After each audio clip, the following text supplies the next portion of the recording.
This is Doug Stout. It's August 8th. I'm here with Donald Belt. All right, Donald, where were you born?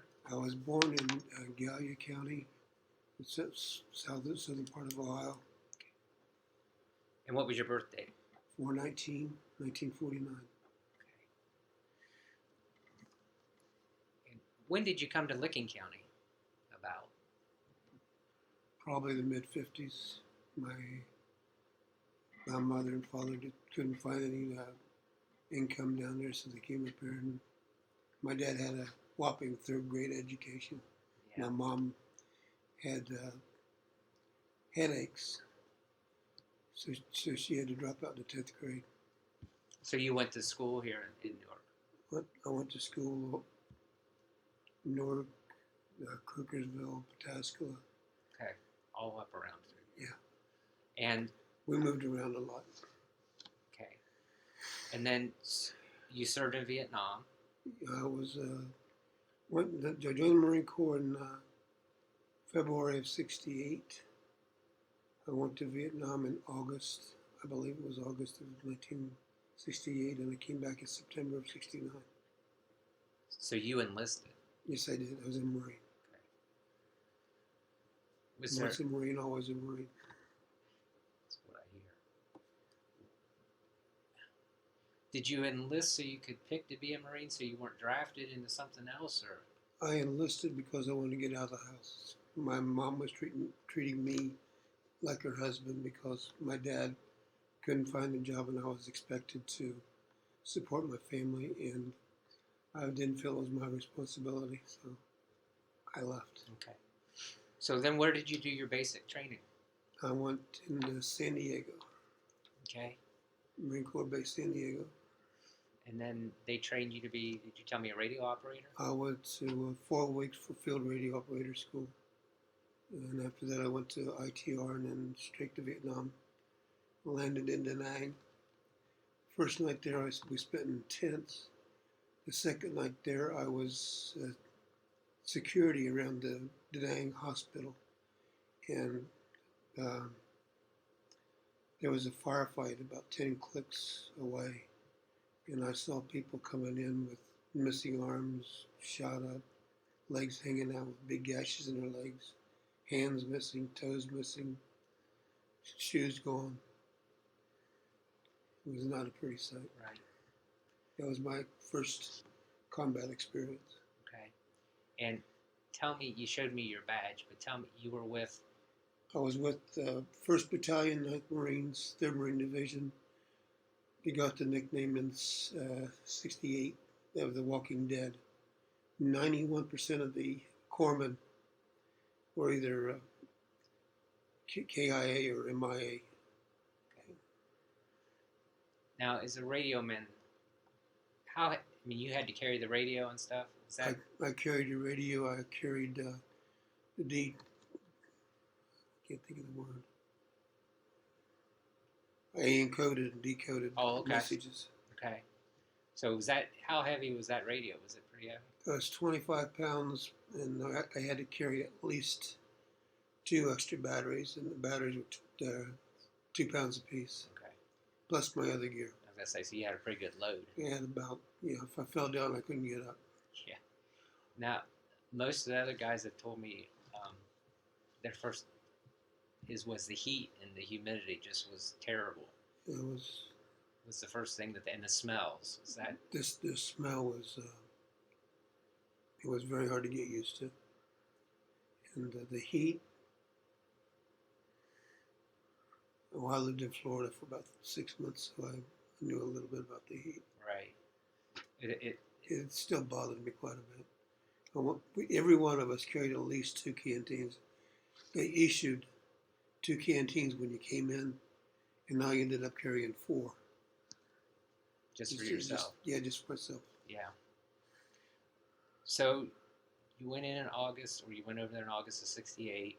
I believe it was August. I have to look at my records. That's fine. That's close enough. Where all were you? Did you just stay in the one area, Da Nang, or did they? No, it was an infantry battalion, and We marched into Laos. It took us 8-hour march to go to Laos, and after we set up camp, I was the duty radio operator for that night, and the general, the Division 6, asked for my 6. The 6 is the commanding officer, and we talked to him, and I encoded the coordinates, and the general said to get the hell out of Laos, and we had to get up and walk 6 hours back to get it back into Vietnam. Did they not? Did they not know they were in Laos? I had no idea. Okay, I was gonna say because we weren't. I always know we weren't supposed to be in Laos or Cambodia, but I know we were. But yeah, I mean, I know there's probably not a sign that says there's welcome not. to Laos. It's just a bunch of mountains, and well, that's the way it is sometimes. Yeah.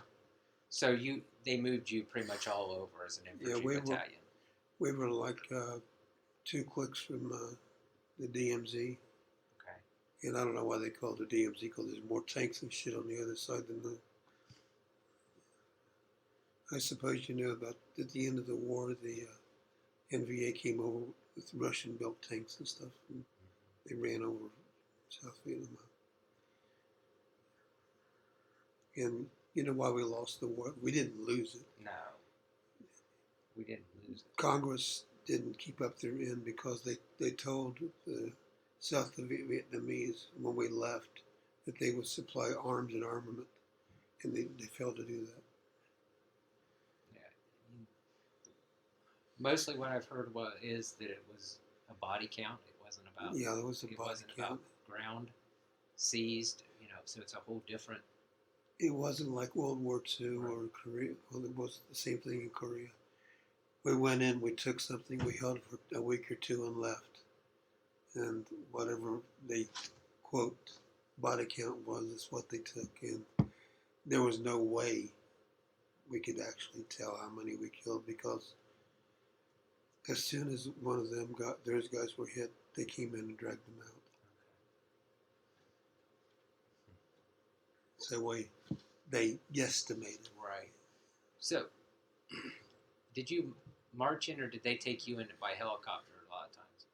It was mostly helicopter ride. How was that with you? Did you have any trouble with it? Well, it's kind of scary. Was the thin skin of the helicopter? If they hit the helicopter and you were sitting behind where they hit the helicopter, you got shot. A lot of us took our flak jackets out and either sat on them or put them behind their back. Just to make sure. Just to give you a little bit added protection. There was no armor on those helicopters at all. No, not on the. You guys are probably familiar with the Huey. Mm-hmm. We didn't. The Marines didn't use Hueys. Usually we had a CH-46. It carried 46 passengers. Okay. Is that the one with 2 blades? Yeah. Okay. It looked like a banana. Yeah. Okay. The Army had a CH-50 Chinook. Ours were called C-9s. Okay. I think it was a C-9. Probably was. That's what came to your mind first. Oh, yeah. So, did you get much downtime, or? Oh, they tried to give us a downtime every month or so. They were supposed to have a USO show with Anne Margaret, and somehow our enemy, so-called, found out about it, and every time her helicopter tried to land, they shot in 82 millimeter mortars on the landing pad. They tried to land 3 times. Each time, 3 or 4 mortars landed near where the helicopter was going to land. Wow. So they canceled the show. That would have been disappointing. It was a bunch of angry Marines. I'll bet. I mean, a chance to see Anne Margaret. That's Yeah, pretty good. Anne Margaret live. Yeah. I was like 500 feet from the stage, and I had my little toy binoculars. Yeah, we're set. Yeah, we were. Now, did you Did you guys know what was going on at home with the anti-war while you were over Of there? course, You did. You had heard yeah. about it. Yeah. When I enlisted, it had already started. Okay. What did that do for your morale? Morale sucked. I mean, we were fighting supposedly for our freedom. At least that's what they said it was. And no support, no welcome home. The welcome home I got, was this a woman tried to spit in my face and landed in San Diego. Here at home wasn't as bad as that, but they didn't say welcome home or how you doing, bud, or anything like that. It was, oh, you're back. And that was it. Just That your was it. back. Oh, you're back.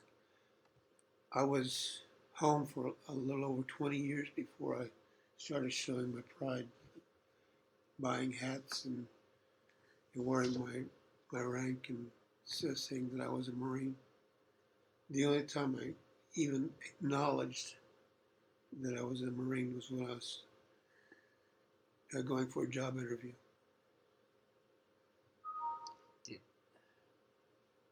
What changed? What was the 20-year mark about that you think? I mean, did you just finally say the heck with it? I was a Marine. I fought in Vietnam. They started with the towers. It was a little over 20 years before Okay. And then after that, let's have pride in our country. Let's support our troops. So it was the Twin Towers. Yeah. It Yeah. did it for you too. I mean, that let you feel that you could. They let me show that I was proud of my service even before that, Sure. but nobody else seemed to care, and that hurt.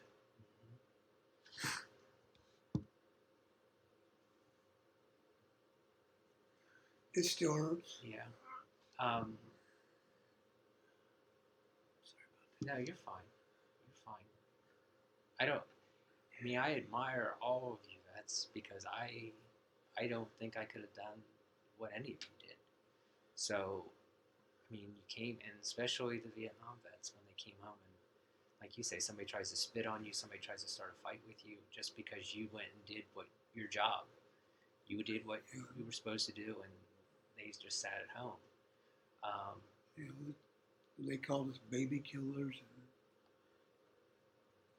And the only time we were baby killers is if we received fire, shots. Somebody was shooting at us from the Ville. And you're not going to just stand there and let them shoot at you. If you're in a bar fight, you don't let somebody beat you up. Right. You do what you do to defend yourself. And if a kid gets in the way, a kid gets in the way. Bang. Yeah. I mean, you don't like it, you don't want it to happen, but it did, and it does. It still happens in Afghanistan and Iran and all those other places. And nobody says, hey, you're a baby killer. I said, no. You're defending your life. You're defending the life of your buddy, the guy next to you. I mean, if they're hiding behind kids and women. If they're shooting from a straw shack, I mean, there's no stopping an M16 or an M79. Right. Unfortunately, it just happens. It's a product of war. Yeah. They did the same thing in World War II. They dropped the bombs in the cities.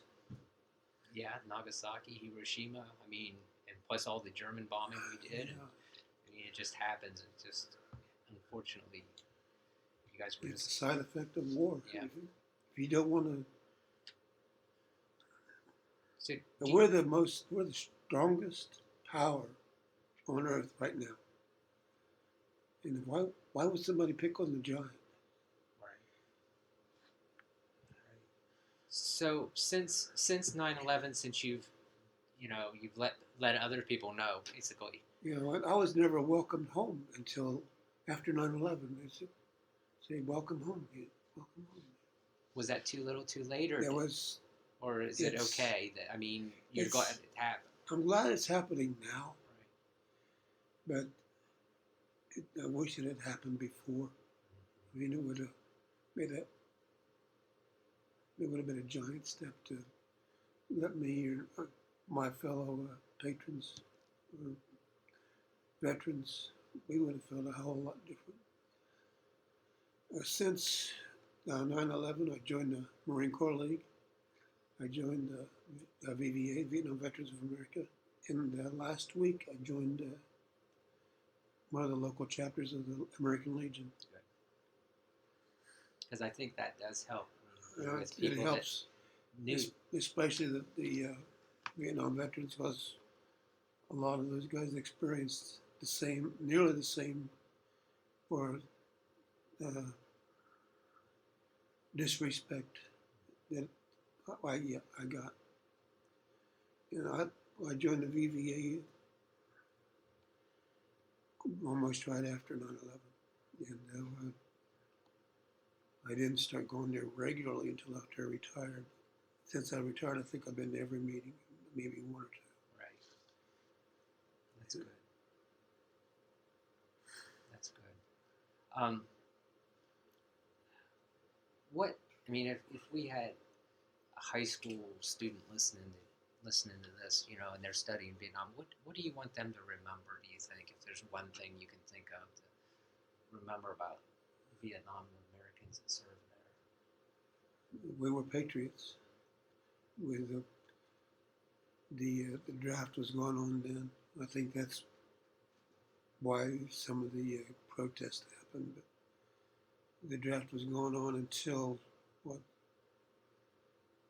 74, 75, there? something like that. And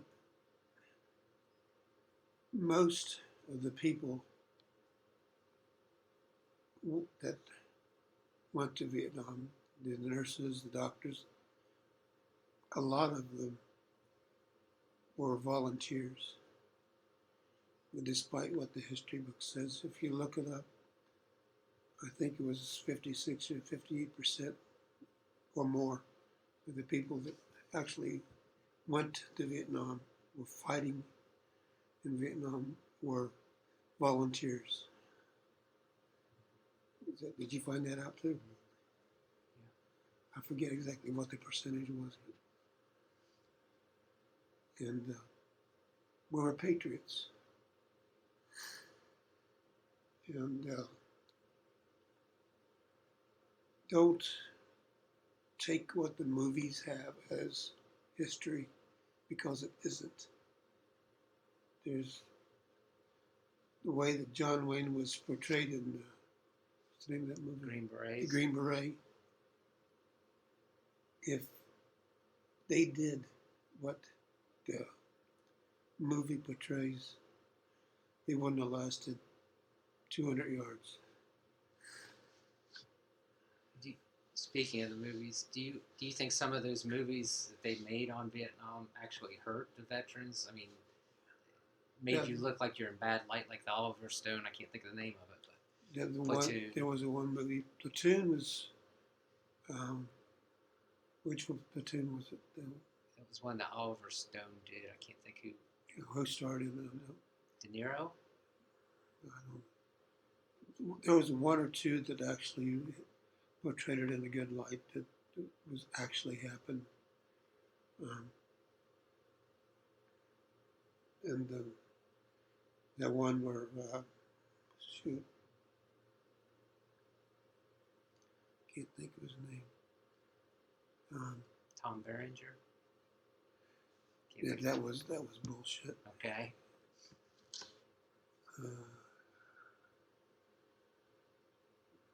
The one where the soldiers got a hold of that Vietnamese girl and raped her and stuff. I forget the name of it, but it was Charlie Sheen and Okay. his. If the commanders found out something like that happened, they would spend at least 25 years in Leavenworth. And I don't think 25 years is worth 33 minutes of pleasure. Right. Right. And we were not supposed to patronize, or what's that word? Patronize the enemy, Right. Right. even though it did happen. I'm sure it did. I'm sure it's happening every war. Absolutely. I'm sure it's happening right now in Afghanistan. Oh yeah. Is there anything else that you'd like to make sure you get on your record there, Don? About I can't think of anything right offhand. we appreciate your service and what you've done a lot. So I appreciate you taking time to do this interview. I know it's not easy, but I appreciate it for those that come after us.